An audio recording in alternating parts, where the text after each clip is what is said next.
క్రీస్తునందు సహోదరి సహోదరులారా, ప్రభువైన యేసుక్రీస్తు నామములో హృదయపూర్వక వందనాలండి. ముందుగా ఇంత మంచి సమయాన్ని ఇచ్చిన తండ్రి దేవునికి ప్రభువైన క్రీస్తు ద్వారా కృతజ్ఞతాస్తుతులు చెల్లిస్తున్నారండి. అందరూ బాగున్నారండి? వాక్యం చదువుకొని ప్రార్థన చేసుకున్న తర్వాత పాఠంలోకి వెళ్దామండి. మత్తయి గారు రాసిన సువార్త 6వ అధ్యాయం, మత్తయి గారు రాసిన సువార్త 6వ అధ్యాయం 25వ వచనం. అందువలన నేను మీతో చెప్పున్నది ఏమనగా, ఏమి తిందుమో ఏమి త్రాగుదుమో అని మీ ప్రాణమును గూర్చి అయినను ఏమి ధరించుకుందుమని మీ దేహమును గూర్చి అయినను చింతపడకుడి. ఆహారము కంటే ప్రాణమును, వస్త్రము కంటే దేహమును గొప్పవి కావా? ఆకాశ పక్షులను చూడుడి, అవి విత్తవు, కోయవు, కోట్లలో కూర్చుకొనవు, అయినను మీ పరలోకపు తండ్రి వాటిని పోషించుచున్నాడు. మీరు వాటికంటే శ్రేష్ఠుడు కారా? మీలోనెవడు చింతించుట వలన తన ఎత్తు మూరడు ఎక్కువ చేసుకొనగలడా? వస్త్రమును గూర్చి మీరు చింతింపలేదా? అడవి పువ్వులు ఎలాగూ ఎదుగుచున్నవో ఆలోచించుడి, అవి కష్టపడవు, వడకవు. చాలండి, చదువుకోవడానికి చాలా ఉంది. ప్రార్థన చేస్తాం. పరలోకమందున్న మా తండ్రి, పరిశుద్ధ ప్రేమ గల తండ్రి, గొప్ప తండ్రి, అయ్యా మీ ప్రియ కుమారుడు యేసుక్రీస్తు ప్రభువారి ద్వారా కృతజ్ఞతాస్తుతులు చెల్లిస్తున్నాం నాయన. ఈ క్లాస్ అంతట్లో మీరు నడిపించండి, మీ కృపా కాపుదల ఇచ్చేయండి నాయన.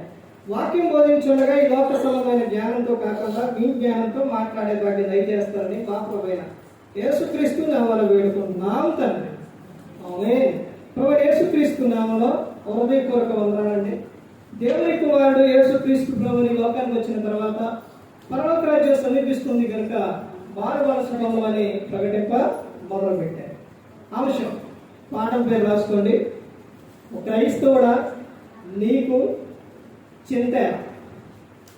క్రైస్తవుడా నీకు, క్రైస్తవుడైనా మీకు చింత ఎలా? అదే అంశం, చింత.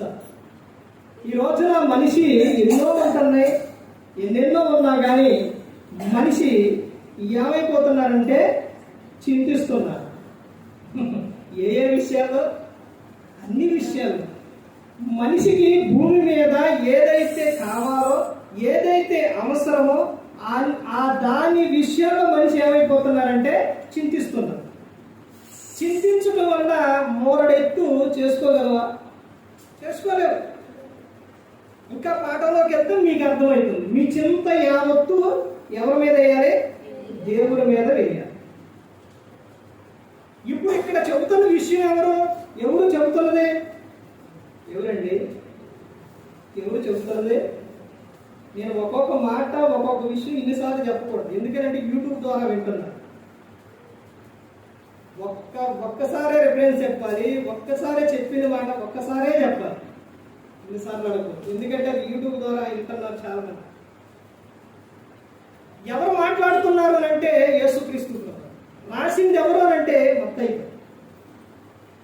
యేసుక్రీస్తు ప్రభు చెబుతున్న విషయం, ఏమి తిందుమా ఏమి త్రాగుదుమా అని మీరు చింతించలేరా? లేకపోతే వస్త్రాల గురించి కానీ, లేకపోతే ప్రతి ఒక్క విషయంలో కూడా ఎందుకు నీ చింత? నేను ఈ లోకానికి నిన్ను ఎలా పంపించానో తెలుసా? దేవుడు ఎలా పంపించారు? ఆదికాండం ఎప్పుడన్నా చదివారా? అన్ని విషయాల్లో ఏం చేయాలనంటే, ప్రతి ఒక్కటి కూడా ఏం చేయాలనంటే, ఒకటి క్రైస్తవురాలుగా గమనించవలసిన విషయం ఏంటంటే బైబిల్ మొత్తం చదవాలి. 66 పుస్తకాలు చదివితేనే సేవకులు చెప్పేది అర్థమవుతుంది.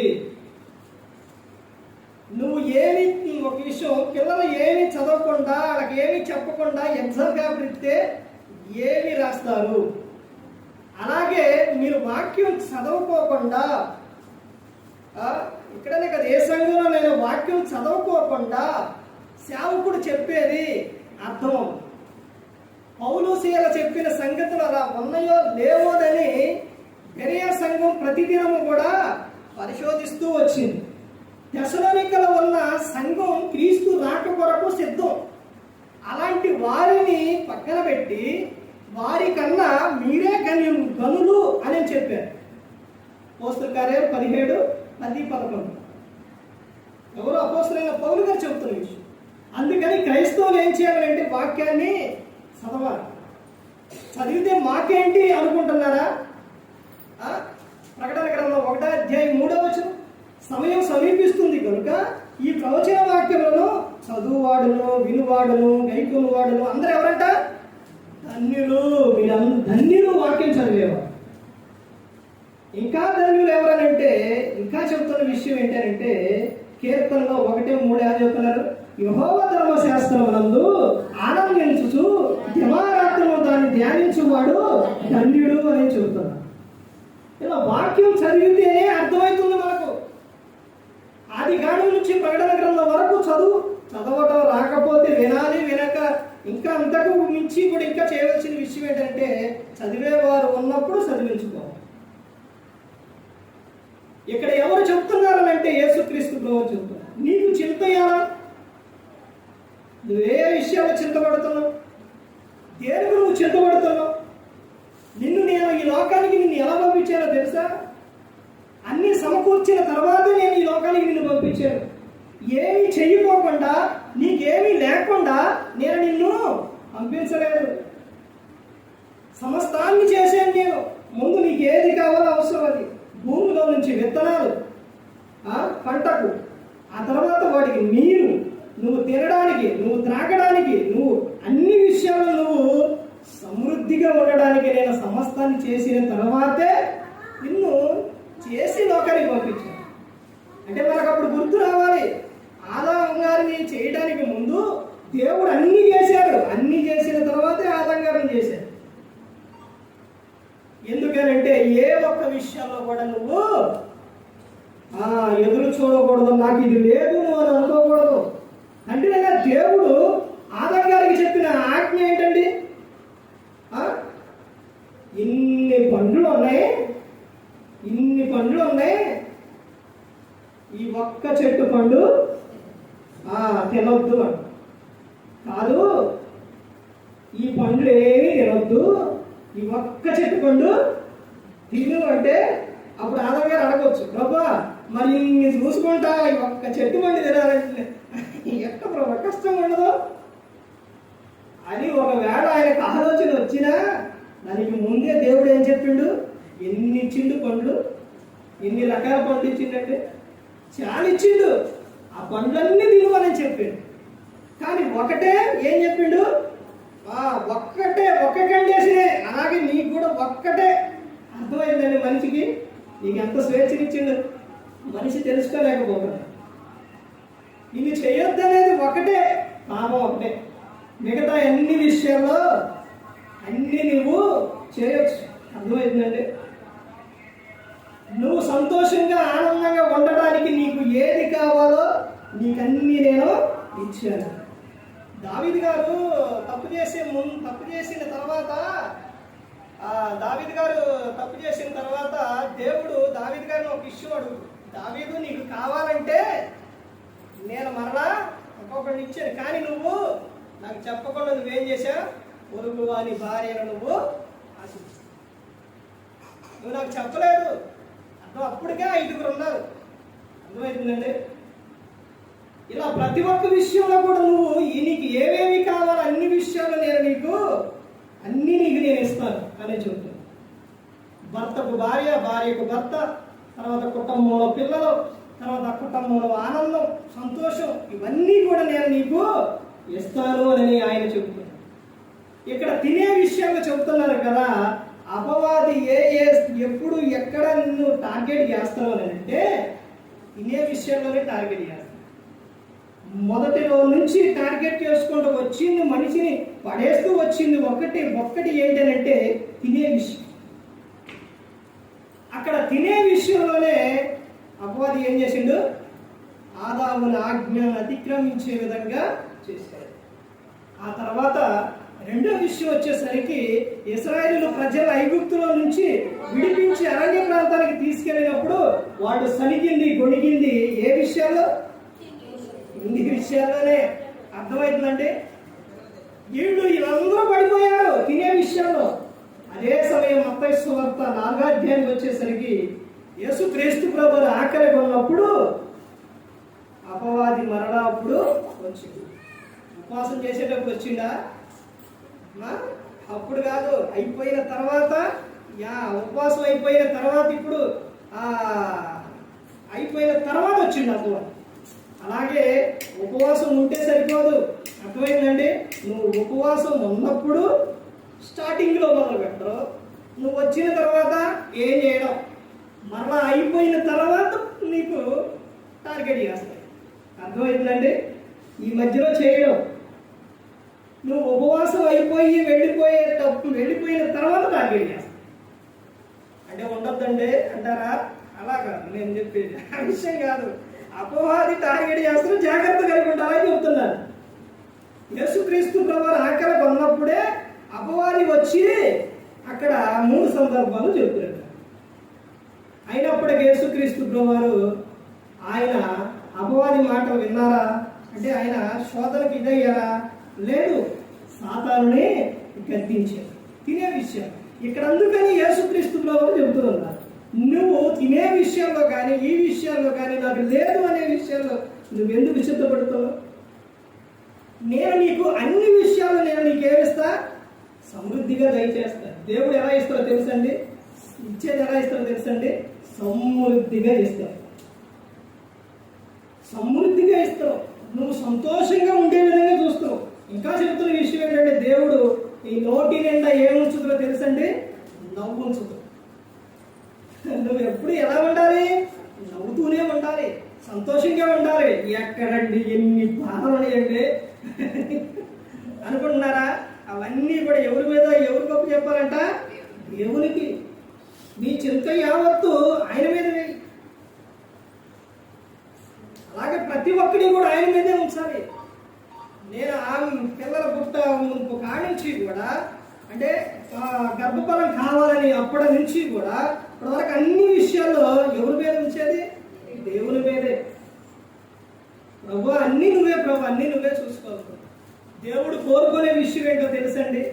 నీ హృదయం నిండా కూడా ఆయనే ఉండాలి. అన్ని విషయాల్లో కూడా ఆయన మీదే ఆధారపడాలి. అర్థమైందండి? దావీదు గారు చిన్న వయసులో నుంచి దేవుని మీదే ఆధారపడ్డారు. అందుకని 23వ కీర్తన చదివించింది. ఈ సందర్భం వాక్యాన్ని బట్టే చదివించే వాక్యం ఉంటుంది. అక్కడ యెహోవా నా కాపరి, నాకు ఏమీ కలుగదు. ఆయన నన్ను నడిపించే విధానం అక్కడ చెబుతూ ఉన్నారు.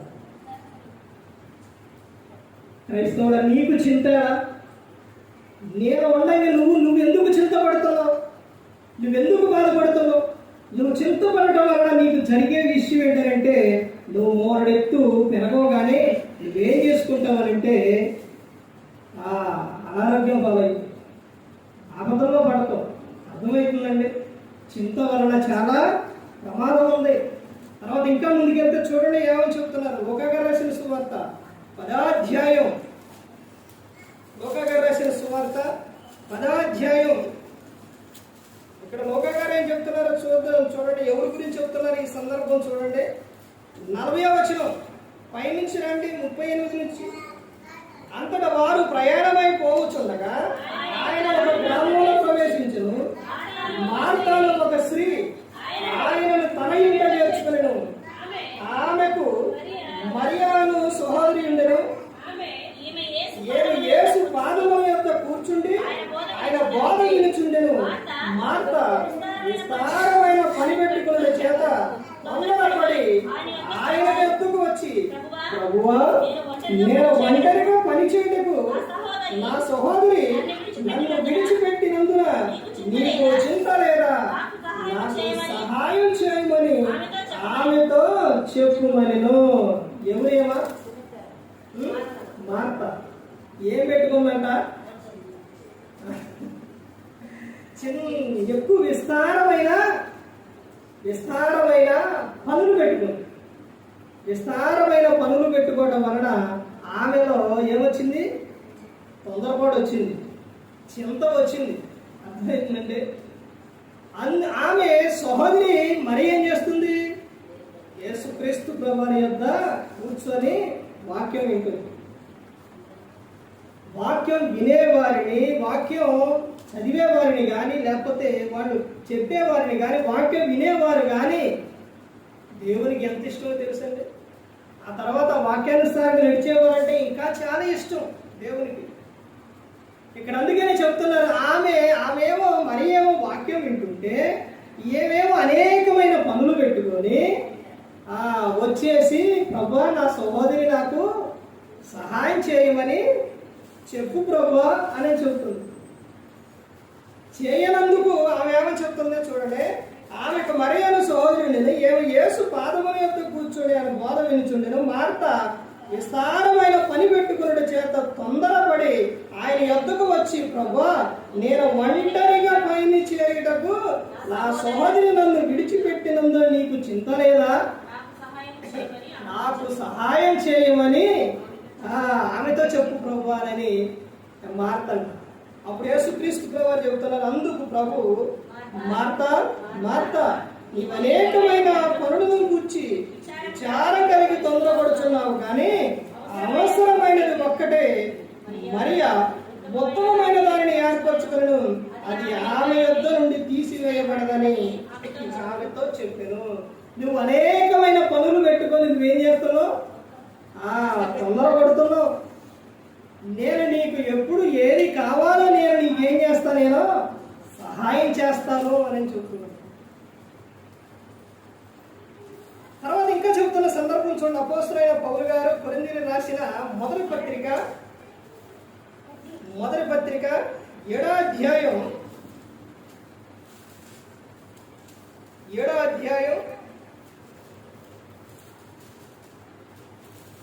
21వ వచనం చూడండి. దాసుడు అయి ఉండగా పిలువబడితివా? చింతపడవద్దు, కానీ స్వతంత్రుడు వగుటకు శక్తి కలిగిన ఎడల స్వతంత్ర వగుట మరి మంచిది. నువ్వు ఎలా పిలువబడ్డావు? దాసుడుగా నువ్వు ఉండి పిలువబడ్డావు. అయినప్పటికీ నువ్వు చింత పడవద్దు. దేవుడు తగిన సమయమందు నిన్ను ఏం చేస్తారో హెచ్చిస్తారో. అయితే నువ్వు కలిగి ఉండవలసిన విషయం ఏంటంటే, ఆయన నిన్ను హెచ్చించే వరకు, నిన్ను నడిపించే వరకు నువ్వేం చేయాలంటే ఆయన రెక్కల చాటునే నువ్వు దాగి ఉండాలి, ఆయనలోనే నువ్వు ఉండాలి. ఒకనాడు ఒక సందర్భం జరిగిన విషయం అదే. సంఘబద్ధగా మీకు చెప్పిన సందర్భం ఏర్పరిచిన తర్వాత ఊరు మొత్తం కూడా ఇది చెయ్యొద్దు అని అంటే అది నువ్వు చెయ్యన్నారు. ఆ తర్వాత దేవుడు ఇది కాదు, ఆ తర్వాత నువ్వేం చేయాలి? దేవుని పని చేయాలి. అలాగే సంఘములోని అపోస్తలుల కార్యాల్లో 6-7 అధ్యాయాలు మీరు చదివితే మీకు అర్థమవుతుంది. సంఘములోని సేవకులు వాక్యం బోధిస్తూ ఉంటే అక్కడ తీసుకొచ్చి అవి పెట్టడానికి వీళ్ళు వాక్యం బోధిస్తూ ఉంటే, వీళ్ళు వాక్యం బోధించిన తర్వాత ఏం చేస్తారు? ప్రార్థన చేయించుకుంటారు. మరి ఇది తీసుకొచ్చి ఇవ్వాలంటే ఇటు ప్రార్థన అటు అవి కుదిరిద్దా? అందుకని సంఘంలోని ఒక 7గురిని నియమించుంది. విశ్వాసం కలిగి దేవుని యందు భయభక్తులు కలిగి ఉన్న వారిని మీరు తీసుకురండి, వారిని నియమిస్తామన్నప్పుడు సంఘంలో పెట్టడానికి నియమించిన తర్వాత వారిలోని ఒక వ్యక్తి పిలుపు గారు ఎక్కడికి వెళ్ళారు? నేను శరీర సంబంధమైన ఆహారం ఇది కాదు, ఆత్మ సంబంధమైన ఆహారం నేను పెట్టాలి అని ఆయన ఆత్మ సంబంధమైన ఆహారం పెట్టుటకు వాక్యాన్ని చెప్పడానికి ఆయన వెళ్ళారు.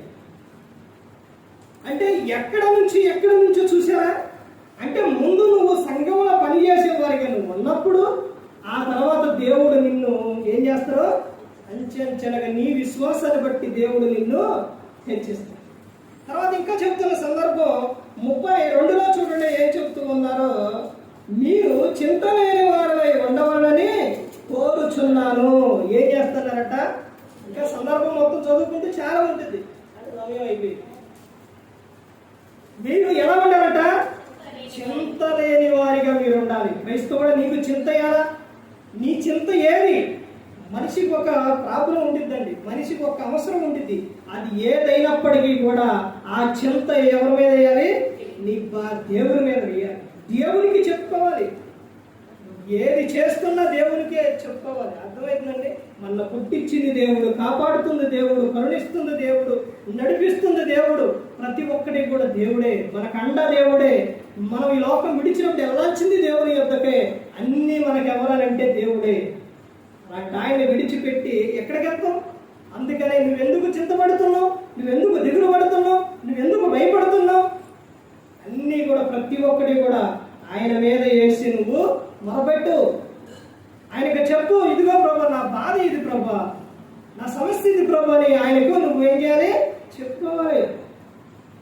ఆ దేవుడు తీరుస్తురా, దేవుడు సహాయం చేస్తారా అనే అవిశ్వాసం అస్సలు రాదు.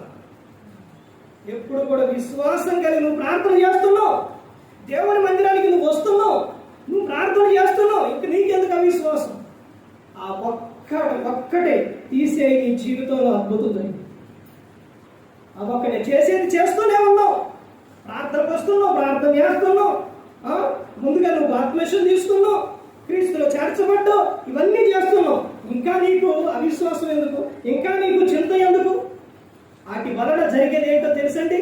వాటి వలన ఏం జరుగుతుందో తెలుసా? నీకు వచ్చే ఆశీర్వాదం రాదు, దీవెన రాదు. అర్థమవుతుందండి? యేసుక్రీస్తు ప్రభువారు ఉన్న ఆ ఊరు తప్ప ఆ చుట్టుపక్కల ఉన్న ప్రాంతాలు మొత్తం అద్భుతాలు జరిగాయి. ఆ ఒక్క ఊరిలో మాత్రం జరగదు. కారణం ఏంటండి? ఎక్కడ పుట్టిన ఆయనగా శాస్త్రులు, పరిచయాలు, అక్కడ ఉన్నవారు అన్నదమ్ముళ్ళు, ఆయన సహోదరులు యాహోవా సువార్త 7వ అధ్యాయం ఉంటుంది. వీళ్ళందరూ కూడా ఆయన పట్ల విశ్వాసం ఉంచలేదండి. అంటే మా మధ్య పుట్టిన ఆయనేగా, ఈయన తల్లిదండ్రి బండి వద్దే ఉన్నారుగా, ఈయన సోదరి మనులు మన దగ్గరే ఉన్నారుగా, ఈయనకి ఇన్ని అద్భుత కార్యాలు ఇవన్నీ ఎలా వచ్చాయి అని ఎంతవరకు అనుకోవటం, ఆశ్చర్యపోవడం ఎంతవరకు ఇవే కానీ ఆయన దేవుని కుమారుడు, దేవుడు యేసుక్రీస్తు వారు ఆయన పరలోకం నుంచి వచ్చారు అని ఎంత చెబుతున్నా కానీ అర్థం చేసుకోవాలా, అస్సలు అర్థం చేసుకోవాలి. అందుకనే చుట్టుపక్కల మొత్తం అద్భుతాలు జరిగినాయి, ఆయన ఉన్న ఊర్లో మాత్రం జరగలేదు. ఎందుకనంటే విశ్వాసం లేదు, విశ్వాసం ఉంచరా. ఆయన చేస్తారని ప్రార్థన చేసినప్పుడు ఏం చేయాలంటే ఆయన ఏమని చెప్తున్నారు? ప్రార్థన విషయాల్లో నువ్వు ఏదైతే అడుగుతున్నావో దేవుడు నాకు అది ఇచ్చాడు అని నువ్వు ప్రార్థన చేయాలి. అర్థమవుతుందండి? ఏదైతే నీకు కావాలో ఆ విషయం మీద దేవుడు నాకు, నా తండ్రి నాకు ఇస్తాడు, ఇచ్చాడు అనే విశ్వాసంతో నువ్వేం చేయాలి? అలాగా నీకు చింత. అదే చెప్తున్న విషయం ఇంకా ముందుకెళ్తే చూడండి, అపోస్తలుడైన పౌలు గారు ఆయన బాధ చూడండి ఏం చెప్తున్నారు. కొరింథీయులకు రాసిన 2వ పత్రిక, అపోస్తలుడైన పౌలు గారు కొరింథీయులకు రాసిన 2వ పత్రిక 11వ అధ్యాయం 28వ వచనం. ఇవియును గాక సంగములన్నిటిని కూర్చిన చింతయు గలదు, ఈ భారం దినదినము నాకు కలుగుచున్నది. అపోస్తలుడైన పౌలు గారు చెప్తున్న విషయం దేని గురించి అంట? ఆయనను కొట్టిన దెబ్బలో, ఆయన పడ్డ శ్రమలో అపోస్తలుడైన పౌలు గారు ఇవన్నీ కూడా ఎన్నో బాధలు ఎన్నో భరించి సముద్రంలో పోతుంటే ఓడ బద్దలయ్యి ఆయన కొట్టి ఊరంతా ఈడ్చేసారు, చనిపోయిందని. ఇన్ని పడ్డా కానీ ఎన్ని నేల ద్వారా లేకపోతే ఆయన చెప్పిన బాధలు చాలా ఉంటాయండి, చాలా ఉంటాయి. అన్ని బాధలు పడ్డ అపోస్తలుడైన పౌలు గారు దేనిని గురించి చింతపడుతున్నట్ట? సంఘం గురించి. సంఘం చాలా విలువైనది. క్రైస్తవులకు అర్థం కావాలండి. సంఘము ఐక్యత కలిగి ఉండాలి. సంఘం ద్వారానే ఏదైనా జరగాలి. సంఘం ద్వారానే. అర్థమవుతుందండి? సంఘంలో ఒకరు తప్పిపోతున్నారని అంటే, ఒకరు లోకంలోకి వెళ్ళిపోతున్నారంటే ఆ బాధ ఎలా ఉంటుందో తెలుసండి. ఎన్ని ఉన్నప్పటికీ కూడా సంఘానికి సమయానికి రావాలని ఎంత ప్రయాసం ఉంటుందో తెలుసండి సేవకుడికి. ఈ రోజున జరిగిన ఒక సంఘటన ఇక్కడికి వచ్చిన తర్వాత కూడా ఊపలేదు ఆమె. అర్థమవుతుందండి ఏం జరిగిందనంటే, నేను ఈ బైక్ దోరేటప్పుడు దేవుని పనిలోకి వచ్చిన అది వరకు స్పీడ్గా వెళ్ళి ఈ దేవుని పనిలోకి వచ్చిన తర్వాత బండి తోట నిదానం అయిందా. వెళ్దామని వెళ్తున్నా కానీ అప్పుడే అనిపించింది, మళ్ళా తర్వాత ఎక్సలేటర్ తగ్గిపోయింది. 40 కన్నా ఎక్కువ వెళ్ళదు. ఇలా వెళుతున్న సందర్భంలో నేను ఏం చేస్తానంటే, ఇక్కడ రావాలి అని అంటే సమయానుకూలంగా రావాలంటే ముందు బయలుదేరు. నేను 5 గంటలకు బయలుదేరితే నేను వచ్చేసరికి ఇక్కడికి 6:30 సమయం అట్ట అయ్యింది. ఆమె ఏం చేసిందంటే, నాకు అవి కావాలి ఇవి కావాలని, మీటింగ్ ఉందని, ఫంక్షన్ ఉందట ఏరదో, ఇవన్నీ నాకు అవి కావాలి ఇవి కావాలని వెళ్ళి ఎప్పుడు 4 గంటలకు నేను రానమ్మంటే ఎంతో ఎంతో చెప్పి వెంటనే గంటలో వచ్చేయమని వెళ్తే అక్కడి నుంచి ఇంటికి వచ్చి బయలుదేరేసరికి 5:30 అయింది. ఇక బండి ఎక్కిన కానించి నాకు ఈడ కరెక్ట్ వచ్చారండి. అక్కడికి వచ్చేసరికి కరెక్ట్గా 7 అయింది. టయానికే వచ్చా. వస్తా ఎప్పటి నుంచో బయట ట్యూబ్ లైట్ పెడదామని అనుకున్నా, ట్యూబ్ లైట్ తెద్దామని. ఎందుకనంటే ఇక్కడ నుంచి చూస్తే వచ్చేవాళ్ళు కనపడట్లేదు ఒకటి. తర్వాత ఏంటంటే, పిల్లలు ఉన్నప్పుడు నైట్ సందర్భంలో పిల్లలు వెళుతున్నప్పుడు కూడా చీకటిగా ఉంటే అటు నుంచి చూస్తే వెళ్తూరు కనపడుతుంది, కానీ ఇటు నుంచి చూస్తే ఏమీ కనపడట్లేదు.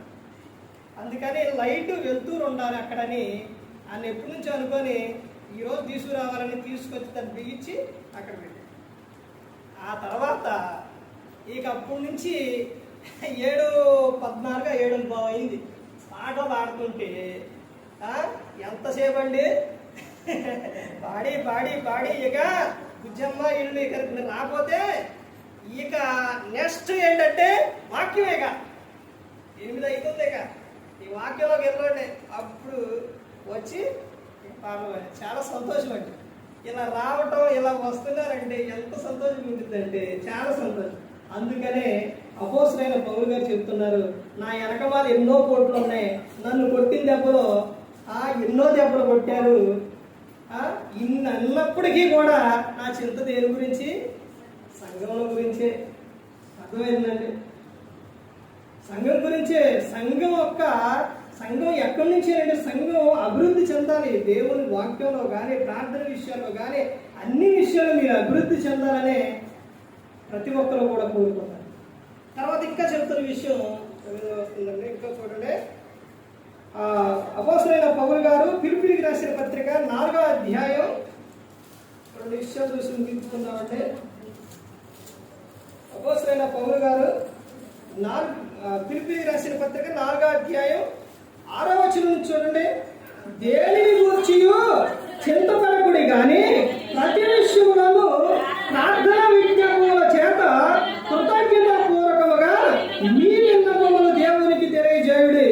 అప్పుడు సమస్త జ్ఞానులకు మించిన దేవుని సమాధానం యేసుక్రీస్తు వలన మీ హృదయములకు మీ తలపులకు కావలి ఉండును. దేని గురించి నువ్వు చింతపడవద్దు. దేని గురించి చింతపడవద్దు. నా కుటుంబంలో ఉన్న బాధ ఇదండి, నా సమస్య ఇదండి అని నువ్వు అనుకుంటున్నావా? చిన్న వయసులో నుంచి కూడా ప్రతి ఒక్క విషయంలో కూడా దేవుడు చెప్పాడు. పిల్లల విషయంలో పిల్లలు లేరని నువ్వు చింతపడుతున్నావా? ఇదిగో గర్భఫలం నేనిచ్చు బహుమానం అని చెప్పాడు. నీకు గర్భఫలాన్ని దేవుడు ఇస్తాడు.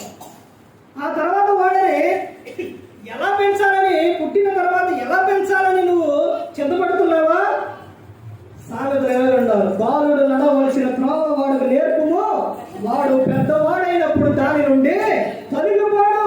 ఎప్పటి నుంచి అంటే వృద్ధుడయ్యే వరకు కూడా తొలగిపోడు అని చెబుతున్నారు. ఎవరికి వచ్చారంటే ఎలాగనంటే, ప్రసంగి 12వ అధ్యాయం చెబుతున్నారు కదా, నీ బాల్య దినములందు సృష్టికర్త స్మరణ జరగాలి. అలా జరిగితే ఏం జరుగుతుంది అంటే, యవనానికి వచ్చినప్పుడు కూడా జాగ్రత్త కలిగి ఉంటారు. యవనస్తులు కూడా చెప్పారు, ఎందుకు చింతపడుతున్నావు? నువ్వు పాపాన్ని జయించలేకపోతున్నావా? నీ యవనాన్ని జయించలేకపోతున్నావా? నీ కోరికను జయించలేకపోతున్నావా అంటే ఎలా ప్రభావాలంటే, కీర్తనలు 119:9-10 చెబుతారు. యవనస్తులు పడిపోకుండా ఉండడానికి నీ వాక్యంలో జాగ్రత్తగా, అంటే పాపంలో పడిపోకుండా ఉండటకు నీ వాక్యంలో జాగ్రత్తగా చూసుకోవడం చేతనే కదా. అర్థమవుతుందండి? ఇలా ప్రతి ఒక్క విషయంలో కూడా, వివాహం అయిందా ఆ విషయంలో కూడా చెబుతూ ఉన్నారు. తర్వాత నీవు ప్రతి ఒక్క విషయంలో కూడా, తర్వాత నీవు నీ కుటుంబ విషయాలు నువ్వు వృద్ధాప్యానికి వచ్చావా, ఎవరు నన్ను చూడట్లేదని నువ్వు బాధపడుతున్నావా, నువ్వు దేవుని మీద నీ భారమై దేవునికి చెప్పు, ఆయన నీకు సహాయం చేస్తాడు. నువ్వు ఎవరెవరి విషయాల్లో బాధపడుతున్నావు, నీకు తోడు లేదని, అండ లేదని, చూడట్లేదని నువ్వు బాధపడుతున్నావు, అన్ని విషయాలు నువ్వు చింతపడద్దు. దేవుని మీద చెప్తుంది, దేవుడు నీ చింత యావత్ ఆయన మీద. నువ్వు దేనిని గురించి, అంటే ఈ లోకంలో వచ్చే ప్రతి ఒక్క దానికి కూడా నువ్వు దేని గురించి నువ్వు చింతపడవద్దు. అందుకనే ప్రార్థన విజ్ఞాపన ద్వారా కృతజ్ఞత పూర్వకంగా మీ విన్నపములు నాకు తెలియజేయండి. నా కుమారుడు యోధా గోత్రపు సింహం యేసుక్రీస్తు ప్రభువారు 19వ వచనంలో అదే చెప్తున్నారు. కాక దేవుడు తన ఇష్టం చొప్పున క్రీస్తు యేసునందు మహిమలో మీ ప్రతి అవసరం కూడా తీరుస్తాడు. ప్రభా, నేను ఇది కట్టుకోవాలి ప్రభా, నాకు ఇది లేవు ప్రభా అని అంటే ప్రార్థన చేయి, దేవుడే నీకు సహాయం చేస్తాడు. అదే విషయం మత్తయి సువార్త 7:7 చెప్తున్నారు. అడుగుడి నీకు ఇయ్యబడదు, వెతుకుడి నీకు దొరకదు, తట్టుడి నీకు తీయబడదు. అడగాలి, తర్వాత వెతకాలి. అర్థమైందండి? పని అయినా, జాబ్ అయినా, ఏదైనా కానీ ప్రార్థన చేసి అలా ఉండకూడదు, వెతకాలి. అర్థమైందండి? దేవుడు నీకు సహాయం చేస్తాడు. దేవుడు ఎవరిని కూడా సోమరిగా ఉండవని చెప్పట్లేదు, పని చేసే వారిగా మీరు ఉండాలని చెబుతున్నారు. ఒక సందర్భంలో ఏమని చెబుతున్నారంటే, మీరు ఒక సందర్భంలో ఒక తోటలోని పని చేస్తూ ఉంటారు, ఉదయాన్నే వెళ్తారు, కొంతమంది అక్కడ ఉంచుంటారు. మీరు ఎందుకు పని లేకుండా ఖాళీగా ఎందుకున్నారు, ఏం చేయకుండా ఎందుకున్నారు ఇలా అని అంటే, లేట్ అయిందయ్యా అని అంటే, ఎవరు పని లేదంటే ఇదిగో నేను పని ఇస్తున్నా, వెళ్ళున్నాడు, వెళ్ళి చేయండి అని అన్నాడు. అర్థమైందంటే మీరు మాత్రము ఖాళీగా ఉండకూడదు, ఏదో ఒక పని చేయి అని చెబుతున్నాడు. ఇంకో విషయం ఏంటంటే, నువ్వు ఏ పని చేసినా కానీ నీకేమొస్తుంది? ఏ పని చేసినా నీకు జీతం వస్తుంది, ఏది చేసినా వస్తుంది. దేవుడు నీకు సహాయం చేస్తాడు. అదే ఇక్కడ చెబుతున్న విషయం, నువ్వే విషయాలు నువ్వు చింతపడద్దు. తర్వాత ఇంకో విషయం చూడండి, పేతురు రాసిన మొదటి పత్రిక, రాసిన మొదటి పత్రిక 5వ అధ్యాయం, ఇంకొక రిఫరెన్స్ చూసి ముగించుకున్నామండి. 5వ అధ్యాయం 7వ వచనం చూడండి. ఆయన మిమ్మును గూర్చి చింతించుచున్నాడు కనుక మీ చింత యావత్తు ఆయన మీద వేయుడి. దేవుడే ఏం చేస్తుండో మన గురించి చింతిస్తున్నాడు. నా పిల్లలు భూమి మీద పంపించాను, వాళ్ళ కాపాడాలి, వాళ్ళ రక్షించాలి అని ఆయన చెబుతున్నాడు. ఆయన చింతిస్తున్నాడు. అందుకనే మీ చింత యావత్తు ఆయన మీద. తర్వాత చివరిగా చూడండి, ఇర్మియా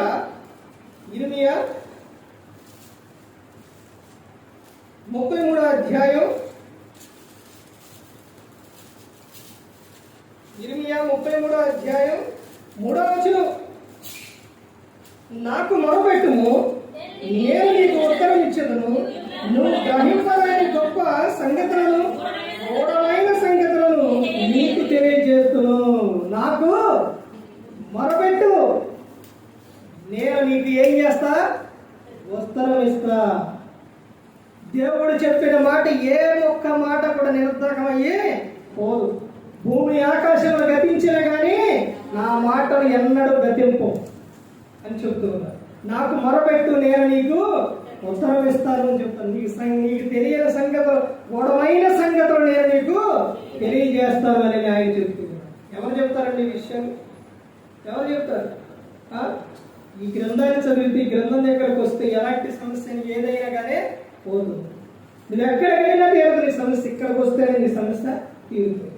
అర్థమైందండి? నీకు అన్ని విషయాల్లో నేను నీ గురించి చింతిస్తున్నా. నువ్వెవరో తెలుసా? నువ్వు నా కుమారుడివి, నా కుమార్తెవి. మరి నీ విషయంలో నేను ఎంత జాగ్రత్త కలిగి ఉంటా. తండ్రి అయిన దేవుడు లోకాన్ని ఎంతో ప్రేమించి తన కుమారుడు పంపించారు. కుమారుడు మన కోసం ప్రాణం పెట్టారు. కుమారుడు వెళ్ళిన తర్వాత పరిశుద్ధాత్మ దేవుడు ఇప్పుడు మనం నడిపిస్తుంది. ఏ ఒక్క విషయంలో దేవుడు నరుని ఎప్పుడు కూడా మనల్ని ఎప్పుడు కూడా విడిచిపెట్టలేదు. నీకు అన్ని విషయాల్లో నేను ఏం చేస్తా? సహాయం చేస్తా. అయితే మీరు ఎలా ఉండాలంటే నా దగ్గర ఉండాలి, నాతోనే ఉండాలి. అర్థమవుతుందండి? అంటే మీతో ఉంటే ప్రభువా బాధ, సంతోషం, ఆనందం ఉండదు ప్రభువా అని అనుకుంటున్నారా? ఆయన గారు ఇప్పుడు అని అంటున్నారా? ఆయన ఏమిస్తారంట? ఇంత ఆనందాన్ని ఇస్తా, నవ్వుని ఇస్తా, సంతోషాన్ని ఇస్తా. అర్థమైందండి? ఆయన చెబుతున్న విషయం ఏంటో తెలుసండి? యోహాను సువార్త 15:7-8 నా యందు మీరును మీ యందు నా మాటలు నిలిచి ఉన్నాయి కదా, మీకేది ఇష్టమో అడుగుని, మీరు బహుగా ఫలించాలి. మీరు బహుగా ఫలించడం వలన నా తండ్రి మహిమపరచబడును, మీరు నా శిష్యులగుదురు. మీరు ఎప్పుడు బాధపడుతూనే ఉండాలి, దుఃఖపడుతూనే ఉండాలి, ఏడుస్తూనే ఉండాలి, చింతిస్తూనే ఉండాలి అని ఎప్పుడని చెప్పారండి? చెప్పారా? ఆయనే చింతిస్తుండే. ఎవరి గురించి? మన గురించి. మీ చింత యావత్తు ఆయన మీద వేయండి. ఉదయాన్నే పనికి వెళ్ళేటప్పుడు దేవునికి చెప్పే వెళ్ళాలి. ఎగటంతోనే దేవునికి మొరపెట్టుకోవాలి. కీర్తనలో 5వ కీర్తనలో ఉంటుంది, ఇంకా చాలా సందర్భాల్లో ఉంటుంది. ఉదయమనే నా కంఠస్వరం నీకు వినబడను, నా ప్రార్థన నీ సన్నిధిని కాయి ప్రభువా, ఉంచు ప్రభువా అని భక్తులు చెబుతున్నారు. ఉదయాన్నే, తర్వాత పనికి వెళ్ళేటప్పుడు, ఎక్కడికి వెళ్ళేటప్పుడు, తర్వాత వచ్చిన తర్వాత అన్ని సందర్భాల్లో నువ్వు దేవునికి చెప్పుకోవాలి. అర్థమైందండి? అలా చెప్పుకున్నప్పుడు దేవుడు మన ప్రతి అవసరం కూడా ఆయన తీరుస్తాడు. నీ చింత యావత్తు ఆయన మీద. నువ్వు బాధపడుతూ దిగులు పడుతూ ఎప్పుడు ఉండద్దు. క్రైస్తవుడు అయినందుకు ఎలా ఉండాలో తెలుసండి? ఆనందంగా ఉండాలి. ఇంకో విషయం ఏంటి తెలుసండి? అపోస్తలుడైన పౌలు గారు రోమీయులకు రాసిన పత్రిక 8వ అధ్యాయం, క్రీస్తు యేసు నందు ఉన్న వారికి ఏ శిక్ష విధి లేదు. అర్థమైందండి? నీకెక్కడా శిక్ష విధి లేదు. నీకెక్కడా శిక్ష విధి లేదండి. నువ్వు ఎక్కడ ఆనందమే. తర్వాత ఈ లోకం విడిచినప్పుడు కూడా అక్కడ కూడా ఆనందం, అక్కడ కూడా శిక్ష లేదు. అర్థమైందండి? ఎవరు ఎందున్నప్పుడు? క్రీస్తు ఎందున్నప్పుడు. నేను విశ్రాంతిని ఇస్తా, నీకు శాంతిని ఇస్తా, సమాధానం ఇస్తా అనేది ఆయన చెబుతూ ఉన్నాడు. ఆయనలో ఉన్నప్పుడు ప్రతి ఒక్క విషయంలో కూడా ఆనందంగా, సంతోషంగా ఉండాలి. ఏ ఒక్కరు కూడా నశించి నరకానికి వెళ్ళిపోకూడదని యేసుక్రీస్తు ప్రభువు ఈ లోకానికి వచ్చి మనందరి కోసం సిలువలో తన ప్రాణాన్ని పెట్టేశాడు. మరి ఈ విధంగా నిలబెట్టి మాట్లాడించిన తండ్రి దేవునికి కృతజ్ఞతాస్తుతులు చెల్లిస్తూ, ఇంతవరకు శ్రద్ధగా ఉన్న మీకు ప్రభు పేరున హృదయపూర్వకంగా చెల్లిస్తూ ఈ మాటలు ముగిస్తున్న అందరికీ వందనాలు.